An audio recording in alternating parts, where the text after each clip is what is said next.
our governments do have a deal.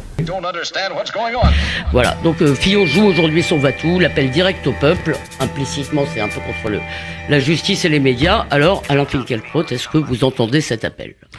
Alors, mes propos allant être quelque peu solennels, je voudrais, pour éviter tout malentendu, dire ceci en préambule. Je ne suis pas filloniste. Je n'ai pas voté aux primaires de la droite, j'ai voté pour Manuel Valls aux 2 tours des primaires de ce que la gauche a cru bon appeler la belle alliance populaire. Ces précisions étant faites, je crois que François Fillon a raison de dénoncer l'acharnement judiciaire dont il fait l'objet et même de parler à ce propos d'une violation caractérisée de l'état de droit. Le parquet national financier aurait pu choisir la voie de la citation directe devant un tribunal correctionnel. S'il ne l'a pas fait, s'il a saisi 3 juges d'instruction, c'est qu'il ne disposait pas de suffisamment d'éléments graves et concordants que de nouvelles investigations lui paraissaient nécessaires. C'est pourtant un dossier, il faut préciser que c'est un dossier tout de même assez simple qui ne devrait pas non plus demander des années d'enquête. En tout cas, ils ne l'ont pas fait. Oui. Les magistrats instructeurs ont été saisis le 24 février. C'est-à-dire, comme le souligne Jean-Éric Schuttel, ancien secrétaire général du Conseil constitutionnel, la veille ou presque de la publication de la loi du 27 février 2017 portant réforme de la prescription pénale, de la prescription en matière pénale, qui aurait provoqué la prescription de la plupart des faits incriminés. Ils ont, ces juges, épluché le dossier pendant le week-end. Les policiers n'ayant même pas eu le temps de produire un rapport de synthèse, ce qui, pour le journal Le Monde lui-même, est inhabituel en procédure. Et dès le lundi, ils envoyaient une lettre recommandée aux époux Fillon aux fins de mise en examen. Ils agissaient donc sur la foi d'une enquête préliminaire qui n'avait pas été jugée suffisante pour une citation directe.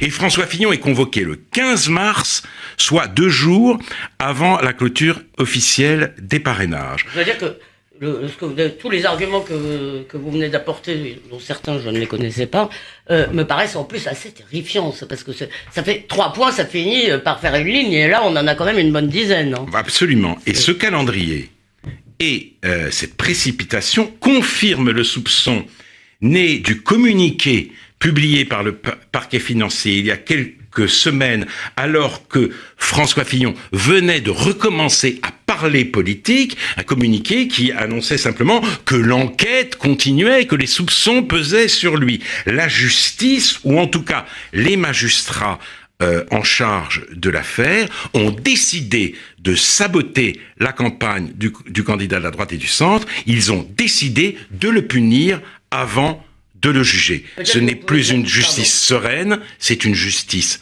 vindicative, ce n'est plus une justice respectueuse de la séparation des pouvoirs, c'est une justice qui se déchaîne et se répand partout.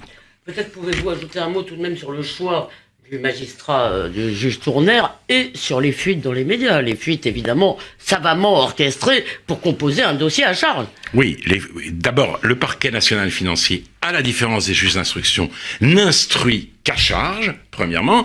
En outre, en effet, on a du mal à comprendre pourquoi le Monde a disposé de ces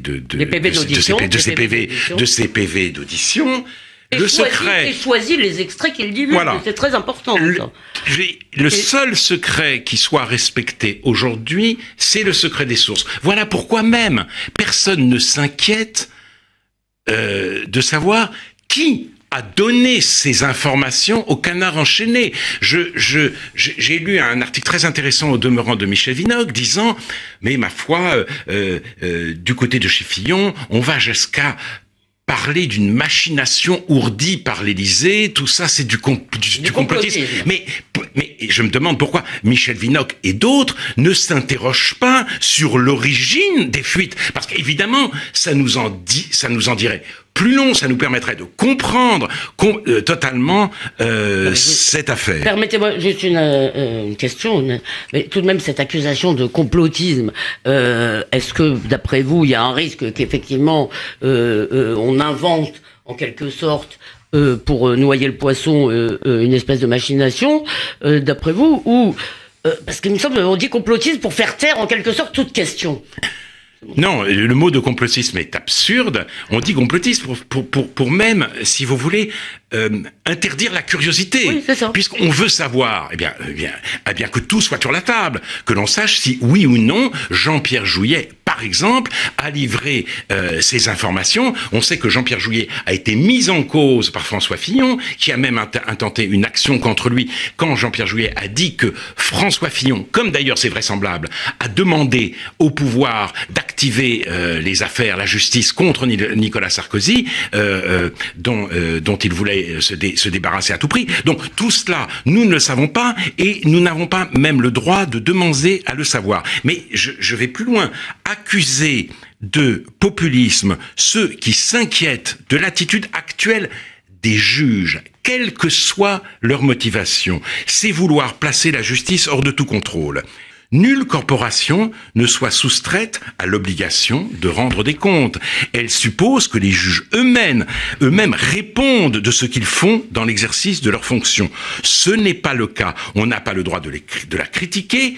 Les critiques, si vous voulez, portent atteinte à l'indépendance de la justice, dit-on, et quand ils fautent, même gravement, ils échappent à la sanction. Qu'est-il arrivé au juge d'Outreau, juge Bourgault, qui a dévasté tant de vies?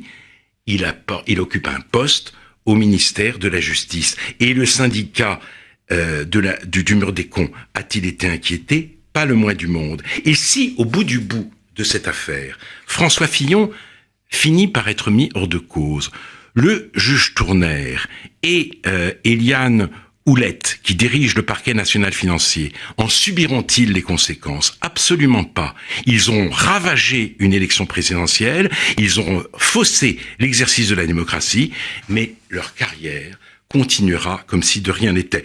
De même d'ailleurs que dans le journalisme, la carrière de Jean-Michel Apathy, ou celle de tous les commentateurs, de tous les éditorialistes qui, au mépris de la présomption d'innocence, jouent les procureurs à longueur de journée,